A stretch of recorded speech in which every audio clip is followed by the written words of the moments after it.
नमस्कार दोस्तों, आज हम बात करेंगे एक ऐसे तत्वदर्शी संत की जिसके जेल में रहते हुए भी करोड़ों लोग जुड़ रहे हैं और नाम दीक्षा लेकर सभी दुखों को दूर करके सर्व सुख प्राप्त कर रहे हैं।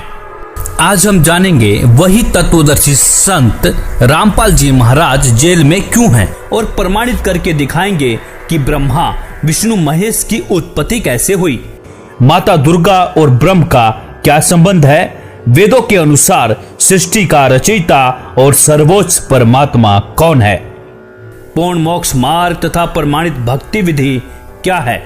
दोस्तों, आज हम ये भी जानेंगे कि अक्सर शादी में फेरों के समय पंडितों के द्वारा बोले जाने वाला मंत्र कश्यप गोत्रा मंत्र का रहस्य क्या है। दोस्तों, हमारा इतिहास गवाह है जो सत्य के मार्ग पर चला, उसके साथ ये नकली विद्वान असुर स्वभाव वाले धूर और मूर्ख लोगों द्वारा राजा और प्रजा को गुमराह करके महापुरुषों पर जुल्म करते आ रहे हैं और सच्चाई जानने के बाद जनता ने उन्हें पलकों पर बिठाया। जैसे श्री राम जी, श्री कृष्ण जी को पूरे जीवन संघर्ष करना पड़ा, सुकरात जी को जहर दे दिया गया, ईसा जी को करस करवा दिया गया, गांधी जी को कई बार जेल जाना पड़ा, गुरु नानक देव जी पानी पर चल सकते थे, अन्य लोकों में भी जा सकते थे, फिर भी बाबर की जेल में 7 महीना 17 दिन रहे। आखिर क्यों? लगभग 600 साल पहले कबीर साहब को इन धूर्त लोगों ने मारा, काटा, जलाया, खूनी हाथी के सामने डाला, गोले मारे थे और पूर्ण समर्थ होते हुए भी उन्होंने किसी का अहित नहीं किया। उसी प्रकार अब संत रामपाल जी को सत्य बोलने का इनाम दिया जा रहा है, लेकिन सत्य को कुछ दिन दबाया जा सकता है, मिटाया नहीं जा सकता। और वो समय अब आने दो जब जनता जवाब मांगेगी कि हमारे धर्म ग्रंथों में लिखा क्या है और हमें इन नकली विद्वानों ने अब तक बताया क्या है। तब छिपने को जगह भी नहीं मिलेगी। और रही बात संत रामपाल जी की जेल की, तो जिसकी लाठी उसकी भैंस, सीधी सी बात। जिसके पास ताकत होती है सरकार उससे डरती है, केवल यहाँ मत कहे कि हम क्या करेंगे, भाई ये करना चाहिए वो करना चाहिए, मत करें, करके दिखाएं। संत रामपाल जी और आर्य समाजियों के बीच सत्यार्थ प्रकाश और पवित्र वेदों को लेकर आध्यात्मिक ज्ञान चर्चा न्यूज़पेपरों के माध्यम से शुरू की गई। लेकिन जब संत जी के तर्कों का जवाब आर्य समाजी देने में असमर्थ रहे तो आर्य समाजियों ने ज्ञान का उत्तर ज्ञान से न देकर हिंसा का रास्ता अपनाया और अनेक मिथ्या कहानी बना करके जनता व मुख्यमंत्री को भ्रमित करके सन 2006 में क्रोथा आश्रम पर आक्रमण कर दिया और संत रामपाल जी पर झूठे मुकदमे बनाकर जेल में डाल दिया गया। और उसी समय से संत रामपाल जी अपने ऊपर लगे आरोपों की सीबीआई जांच की मांग कर रहे हैं, लेकिन आज तक जांच नहीं हुई। आखिर क्यों? मैं चाहता हूं कि कोई अपने आप को आर्य समाजी कहने लग जाए, इससे वो आर्य समाज के लोग नहीं हो जाते। यदि उनके वाणी और चरित्र में वो बात नहीं है तो मैं उनको आर्य समाजी नहीं मानता। जिस प्रकार की भड़काऊ भाषा बोल रहे हैं, जिस तरह का भड़काऊ काम वो कर रहे हैं, कानून अपने हाथ में लेकर क्रोथा कांड करवा दिया गया।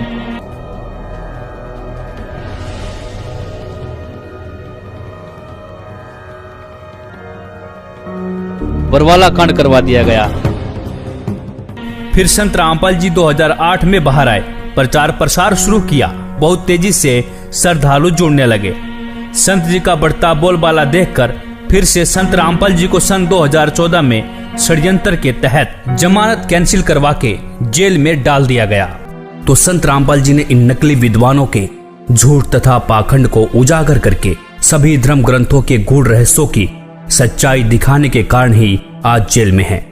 इसी संदर्भ में कबीर साहब जी ने भी कहा था, 5000 और 500 जब कलयुग बीत जाए, महापुरुष फरमान तब जग तारण को आए। जो मम संत सत उपदेश दृढ़ावे, वाके संग सभी राड बढ़ावे, या सब संत महंतन की करनी, धर्मदास में तो से वर्णी। अर्थात जो मेरा संदेश वाहक संत होगा उसके साथ संत महंत ईर्षा, झगड़ा और विरोध करेंगे, यह भी उस पूर्ण संत की मुख्य पहचान होगी। संत रामपाल जी ने अपने करोड़ों शिष्यों के अंधविश्वास, पाखंडवाद, रीति रिवाज, दहेज प्रथा,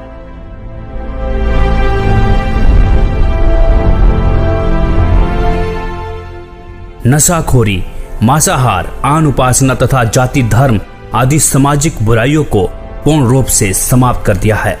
और संत जी ने कहा है, जीव हमारी जाति है, मानो धर्म हमारा, हिंदू मुस्लिम सिख ईसाई धर्म नहीं कोई न्यारा। और इसके साथ ही संत रामपाल जी ने सन 2012 में विश्व के सभी धर्म गुरुओं को आध्यात्मिक ज्ञान चर्चा के लिए आमंत्रित किया था और कई धर्म गुरुओं की सच्चाई से भी रूबरू करवाया था। यह सिद्ध भी किया था कि इन सभी गुरुओं की भक्ति विधि शास्त्र विरुद्ध है। और गीता जी के अध्याय 16 के श्लोक 23 में भी लिखा है कि शास्त्र विधि को त्याग कर मनमाना आचरण करने से साधक को कोई भी लाभ नहीं मिलता है। कबीर साहिब जी ने भी कहा था, कबीर करनी तज कथनी कथे अज्ञानी दिन रात, कुकर जो भोकत फिरे सुनी सुनाई बात। गरीब कथनी के सूरे घने कथे अटंबर ज्ञान, बाहर जवाब आवे नहीं लीद करे मैदान। जिस समय जाकिर नायक ने विश्व के सभी धर्म गुरुओं को शास्त्रार्थ के लिए खुला चैलेंज किया था, तब कोई भी धर्म का ठेकेदार सामने नहीं आया जो जाकिर नायक की चुनौती को स्वीकार कर सकता था। तब संत रामपाल जी ने ही डॉक्टर जाकिर नायक की खुली चुनौती को स्वीकार करके 10 पॉइंटों पर झूठा सिद्ध करने की खुली चुनौती दी थी। अब हम आपको दिखाते हैं डॉक्टर जाकिर नायक की खुली चुनौती, देखिए वीडियो के माध्यम से। भारत के सभी राजनेताओं, स्वामियों, धर्मगुरुओं और शंकराचार्यों को मुसलमान धर्म के प्रवक्ता डॉक्टर जाकिर नायक की खुली चुनौती। ये चैलेंज है, कोई भी शख्स हिंदुस्तान में हो, मिनिस्टर हों दो, कोई भी स्वामी हों दो, कोई भी शंकराचार्य हों दो, इंशाल्लाह मैं तालिबे इल्म हूँ इस्लाम और दीगर मज़हब का। मैं तस्लीम करता हूँ कि डिबेट होना चाहिए, मैं उनसे डिस्कशन करता हूँ, अगर मुझे गलत साबित करो मैं बदलने को तैयार हूँ। ये मुसलमान की जबान है, हम जब जबान देते हैं उसका पालन करते हैं। संत रामपाल जी महाराज ने स्वीकार की मुस्लिम धर्म प्रवक्ता डॉक्टर जाकिर नायक की चुनौती। डॉक्टर जाकिर नायक के इस चैलेंज को स्वीकार करता हूँ, लेकिन अपने उस वायदे को याद रखना जिसमें कहा है कि जो मुझे झूठा सिद्ध कर देगा, गलत सिद्ध कर देगा, मैं अपने आप को बदल लूँगा। चैलेंज आपको 10 पॉइंटों पर झूठा कर दूंगा सिद्ध, और कभी भी आकर के वो आध्यात्मिक ज्ञान चर्चा कर सकते हैं। और वो डॉक्टर जाकिर नायक अब तक संत जी के सामने नहीं आया। अब परमात्मा ने आके विकल्प बताया, वो हमने सुना नहीं, क्योंकि नकलियों ने सुनने नहीं दिया। नकली गुरुओं ने जो आज भी पंजे अड़ाना चाहते हैं, लेकिन अब इनके पंजे उखड़ जाएंगे, अब नहीं टेक पाएंगे, क्योंकि जनता शिक्षित है कि और ज्ञान सब ज्ञान डी, कबीर ज्ञान सो ज्ञान, और जैसे घोड़ा तोब कायम करता चले मैदान।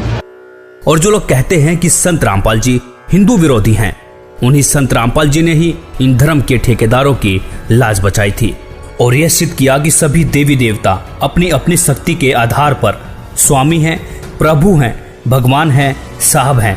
जैसे हमारे देश में MP, मंत्री, मुख्यमंत्री, प्रधानमंत्री, राष्ट्रपति हैं। अब मंत्री या मुख्यमंत्री को कोई राष्ट्रपति कहे, वो व्यक्ति महामूर्ख है, और ज्ञानी और अज्ञानी में यही अंतर है। दोस्तों, वास्तविकता ये है, संत रामपाल जी हिंदू विरोधी नहीं हैं।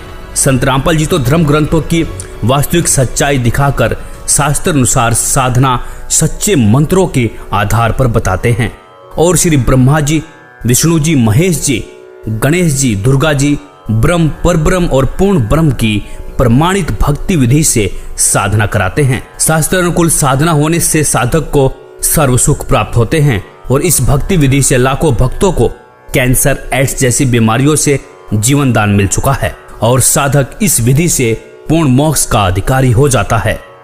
अब हम प्रमाणित करके दिखाएंगे कि ब्रह्मा, विष्णु, महेश की उत्पत्ति कैसे हुई, माता दुर्गा और ब्रह्म का क्या संबंध है, और सर्वोच्च परमात्मा कौन है, पूर्ण मोक्ष मार्ग और प्रमाणित भक्ति विधि क्या है। प्रकाशित केवल हिंदी वाली में ब्रह्मा जी बता रहे हैं अपने पुत्र नारद को, ये संस्कृत शिवपुराण पृष्ठ 98 पे है।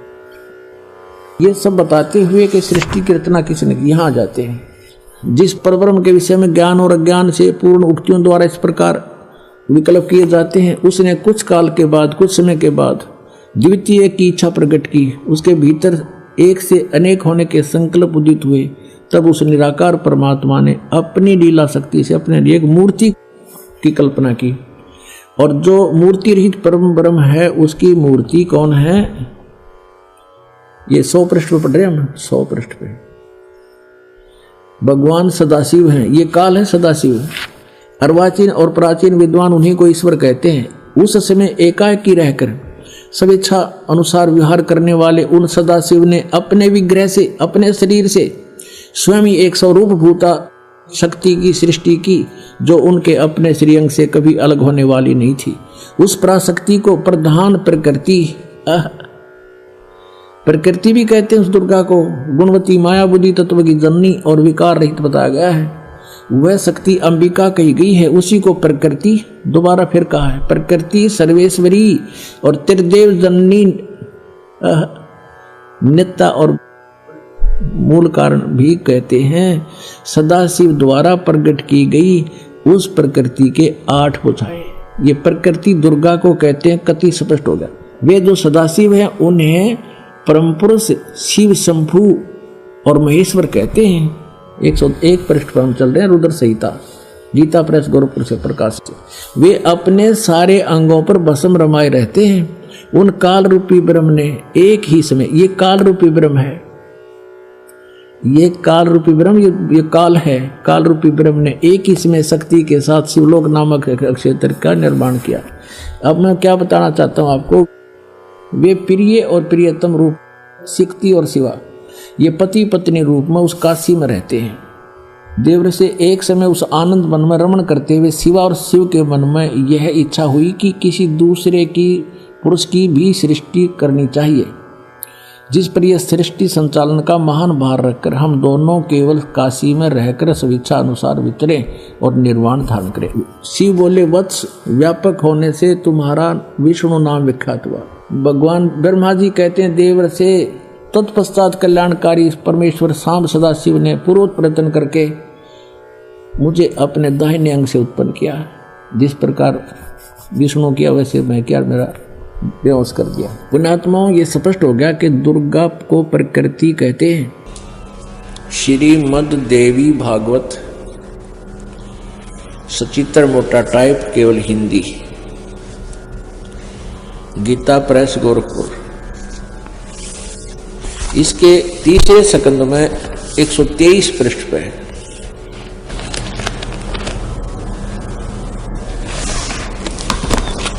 ये है संक्षिप्त देवी भागवत तीसरा स्कंद, पृष्ठ 123 पृष्ठ। यहां से शुरू करते हैं।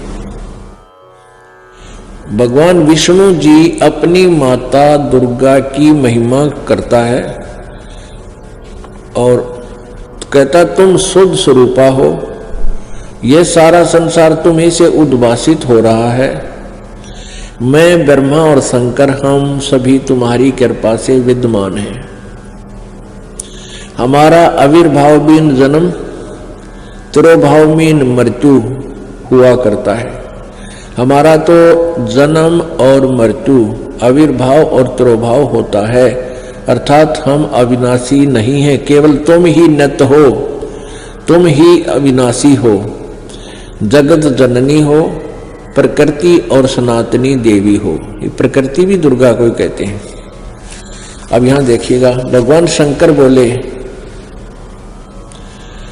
देवी यदि महाभाग विष्णु तुम्हीं से उत्पन्न हुए हैं, प्रकट हुए हैं, तो उनके बाद उत्पन्न होने वाले ब्रह्मा भी तुम्हारे ही बालक हुए।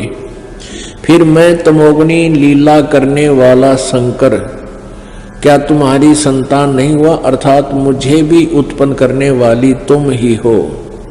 शिवे, संपूर्ण संसार की सृष्टि करने में तुम बड़ी चतुर हो। इस संसार की सृष्टि, स्थिति और संहार में तुम्हारे गुण सदा समर्थ हैं।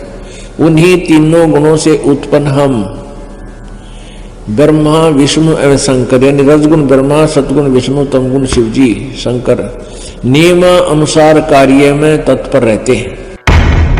देखिएगा, अब इसके हम फिर आते हैं 7वें स्कंद में, और इसमें स्पष्ट लिखा है, गीता जी अध्याय नंबर 7 के श्लोक नंबर 4-5 में इकट्ठा किया है कि मेरी 2 प्रकार की प्रकृति है। एक तो जड़ प्रकृति ये जड़ प्रकृति, और इससे दूसरी है वो जीव रूपा, यानी यह प्रकृति दुर्गा है मेरी। और 14वें अध्याय के अपने आत्मा में थोड़ा कंसेप्ट क्लियर हो जाए, क्योंकि बार बार नहीं मिलता है समय जो आदरदा बख्शी भगवान ने। 3, 4, 5 में ही देखिएगा, अध्याय नंबर 14 श्रीमद् भगवत गीता, और यहां देखिएगा 3रा श्लोक।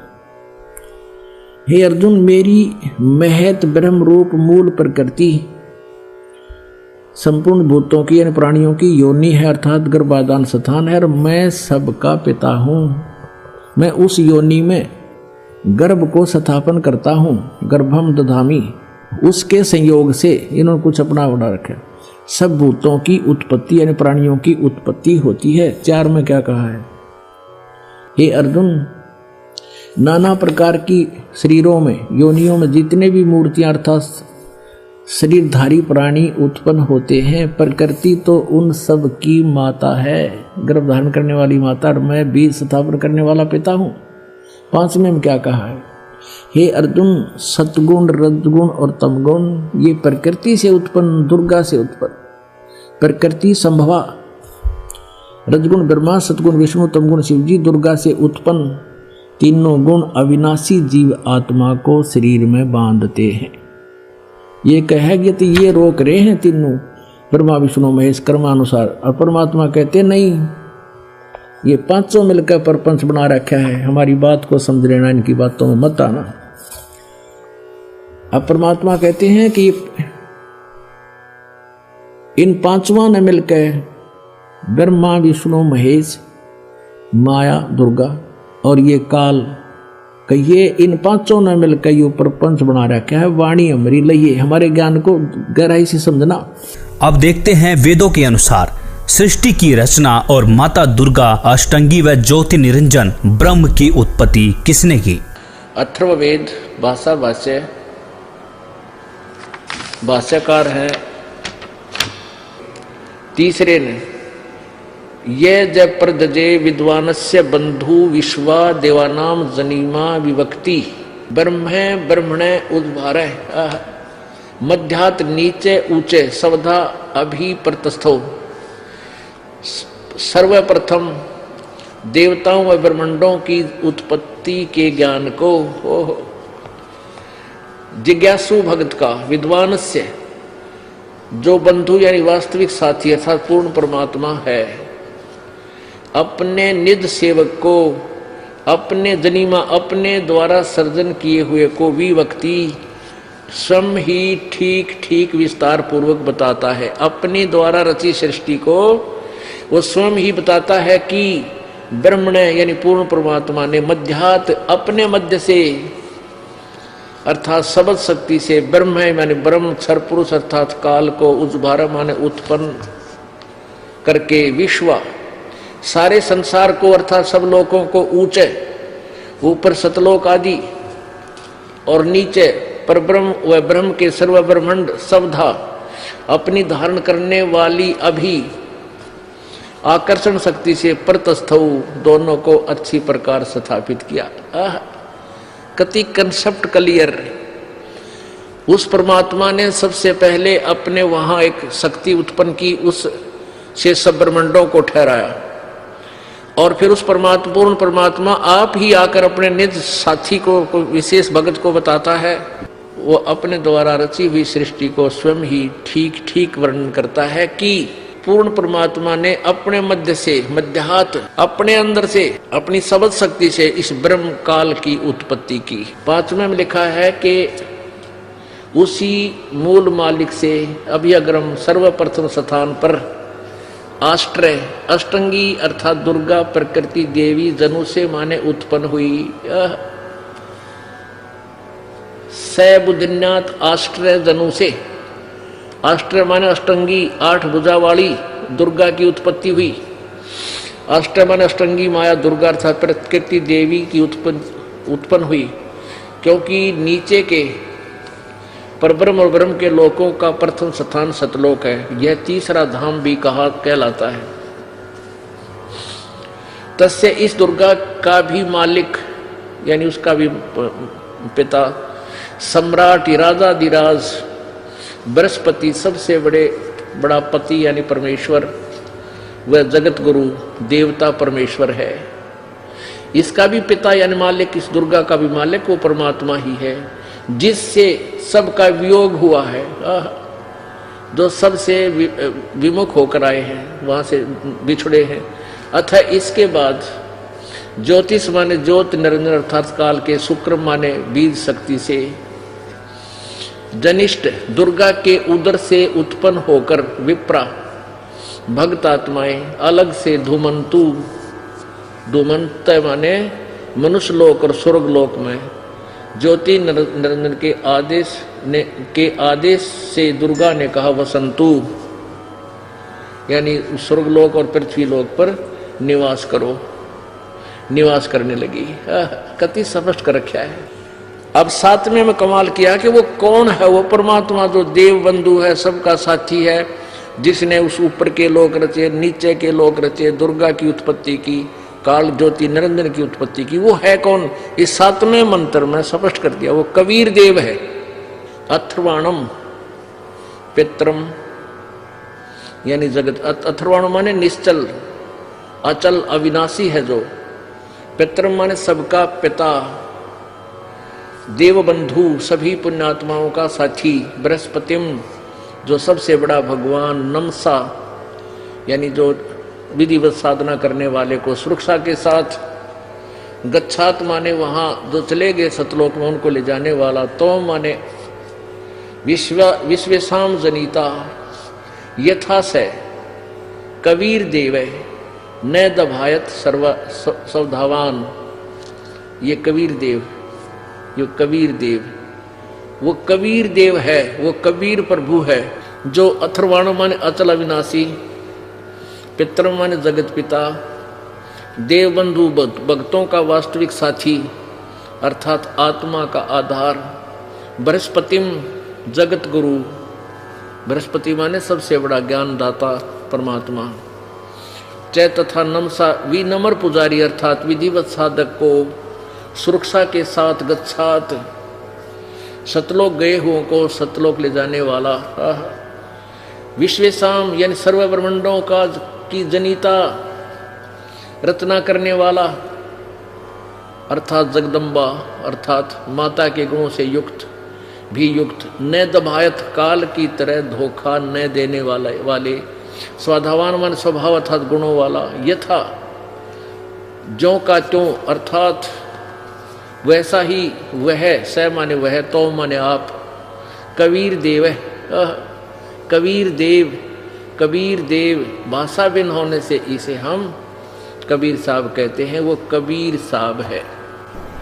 और ब्राह्मण जी ने सबसे पहले श्लोक ये बोला था कि काश्यप गोत्रा काश्यप गोत्री, बाण बाईताम स्वरूप बना दिए उसने, यो काश्यप गोत्रा और काश्यप गोत्री एक गोत्र के क्यों करो हम। इस तत्व ज्ञान से दास परिचित था, लेकिन उनको उस समय यह बताना उचित नहीं समझा, क्योंकि वो तो सारे फिर वो दूसरे ज्ञान से भरे हुए थे, तो मेरे वह बात समझ में आ गई रहे। सचमुच ये तो परमात्मा ने जो ज्ञान बताया उससे समझ में आती है। परमात्मा कहते हैं काश्यप गोत्रा काश्यप गोत्री पंडित शाखा लाया, और कोई तत्वेता ज्ञानी जाना यो बाण ब्याह घर लाया। कोई तत्वदर्शी संत ही जानता है कि बाण को ब्याह के घर लाया था। और इस आप किसी भी फेरे हम देख लियो, सबसे पहले ये पंडित ने बोलेंगे काश्यप गोत्रा काश्यप गोत्री, फिर और उठ पटांग बिराना के बोलिया करें। तो पहला श्लोक है इनका। अब परमात्मा की ये आगे जो लाइन है, पंक्तियां हैं, अब समझ में आएंगे आपके। क्या बताते हैं? माँ अष्टंगी पिता निरंजन, ये जम दारुण वंशन अंजन, पहले कीन निरंजन राई ही पीछे से माया उपजाई। पहले ज्योति निरंजन को अंडे से उत्पन्न किया और पीछे दुर्गा का शरीर बनाया परमात्मा ने अपनी शब्द शक्ति से, और फिर दुर्गा के रूप को देख करके, सुंदरता को देख कर ये काल उसके ऊपर वशीभूत हो गया। ये 3 पुत्र उत्पन्न किए। क्या कहते हैं? ज्ञान बोध और बोध सागर में पृष्ठ नंबर 21 पर, धर्मदास ये जग बोराना, कोई ना जाने पद निर्वाणा। यही कारण मैं कथा पसारा, जग से कही एक राम नहीं आ रहा। ये राम है यहाँ पर। अब मैं तुमसे कहूं चिताई तेरे देवन की उत्पत्ति भाई। ज्ञानी सुने सो हृदय लगाई, मूर्ख सुने तो गम नहीं पाई। माँ अष्टंगी पिता निरंजन, और ये जम दारुण वंशन अंदन। पहले कीन निरंजन राई, पीछे से माया उपजाई। कामदेव धर्मराय सताए, देवी को तुरंत खाए। पेट से देवी करी पुकारा, हे साहेब मेरा पुकारी, में साहेब मेरा करो बारी। धर्मराय को हिकमत कीना, नख रेखा से भग कर लीना।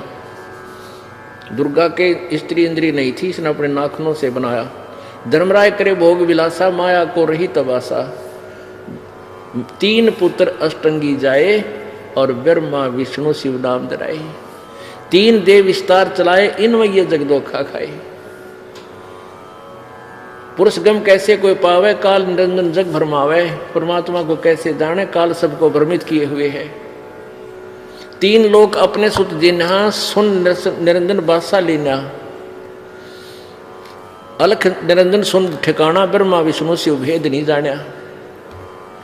3 देव सो उसको झावा, निरंजन का वो पार नहीं पावे। ये ब्रह्मा विष्णु महेश की भी इस निरंजन की पूजा करने लगे हैं, इसका भी ये पार नहीं पा सके। अलख निरंजन ये काल बड़ा बंटवारा, 3 लोक के जीव कीन आहारा। ब्रह्मा विष्णु शिव नहीं बचाए, सकल खाए पुन धूर उड़ाए। और इस काल के 3 के सुत हैं तीनों देवा। 3 माने उनके, दुर्गा और इस काल के पुत्र हैं तीनों देवता, ब्रह्मा विष्णु महेश। और अंदर जीव करते हैं सेवा, अंधे लोग इन्हीं की पूजा करते हैं, ब्रह्मा विष्णु महेश की। तीनों देव और अवतारा, ताको भजे सकल संसारा। 3 गुणों का ये विस्तारा, धर्मदास में कहो पुकारा। गुण तीनों की भक्ति में, ये भूल पड़ो संसार। कह कबीर निज नाम बिना, कैसे उतरे पार। अब ये सभी सदग्रंथ आदरणीय है, और इन्हीं सब सदग्रंथों में ये विद्यमान है कि ब्रह्मा विष्णु महेश के माता पिता ये काल और दुर्गा है।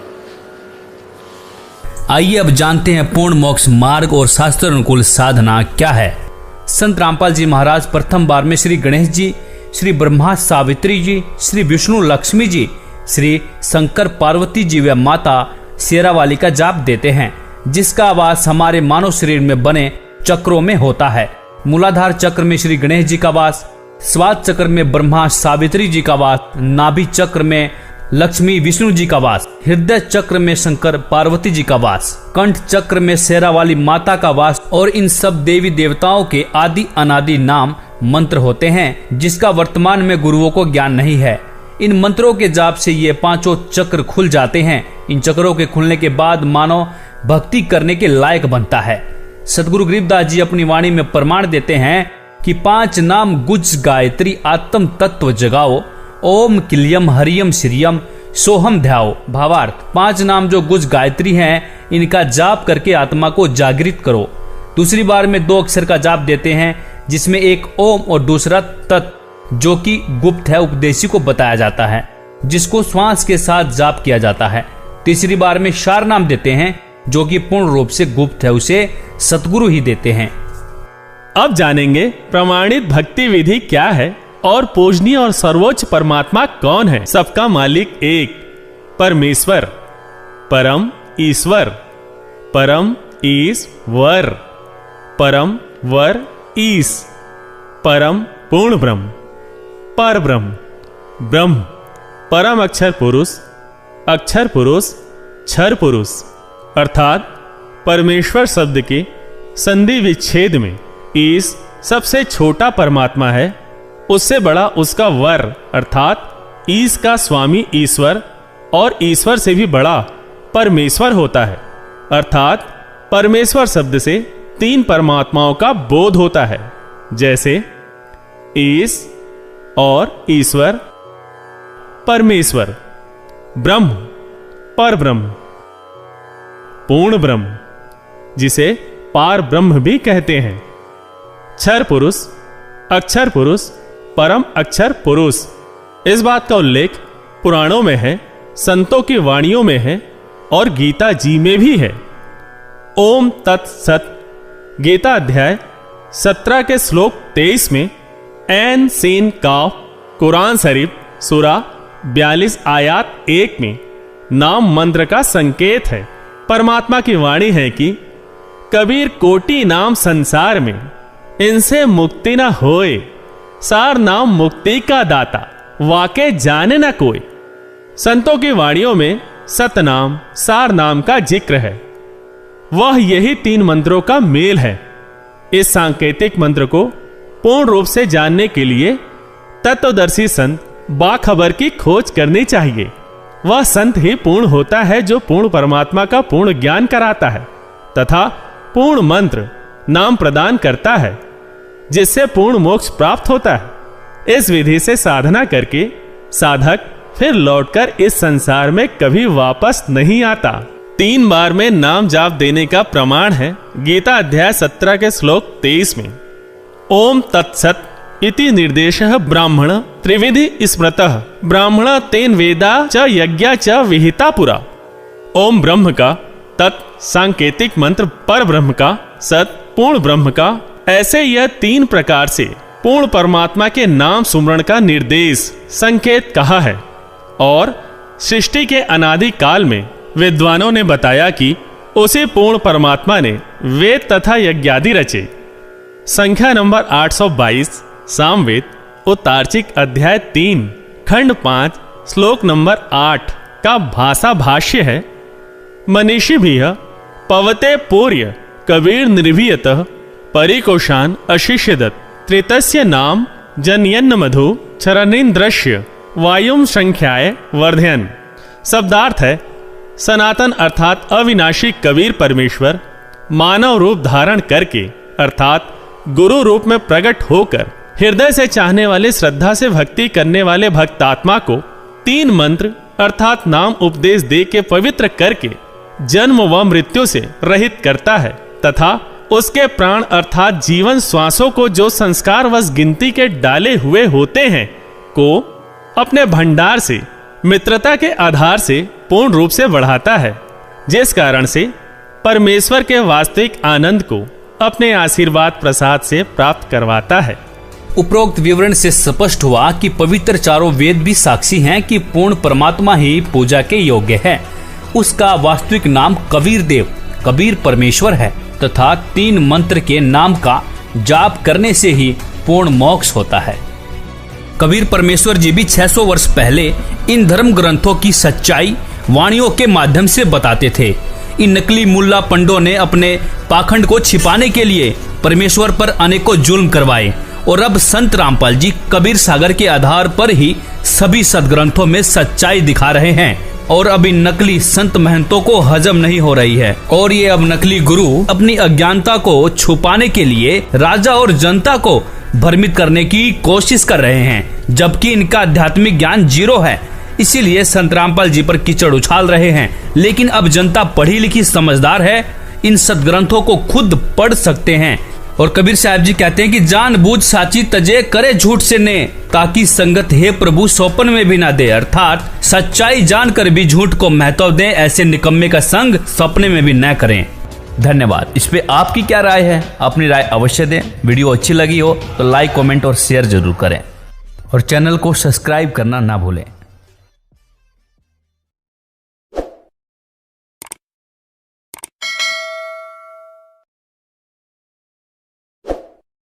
रमता राम जपो रे प्राणी, अब तो सुन ले राम कहानी। आप सुन रहे थे जगत गुरु तत्वदर्शी संत रामपाल जी महाराज जी के मंगल प्रवचन। अधिक जानकारी के लिए विजिट कीजिए हमारी वेबसाइट www.jagatgururampalji.org। संत रामपाल जी महाराज जी के शुभ आशीर्वाद से पूरे विश्व भर में 500 से भी ज्यादा नाम दीक्षा केंद्र हैं, जिन पर संत रामपाल जी महाराज जी द्वारा ऑनलाइन निशुल्क नाम दीक्षा दी जा रही है। अपने नजदीकी नाम दीक्षा केंद्र का पता करने के लिए संपर्क करें 8222880541।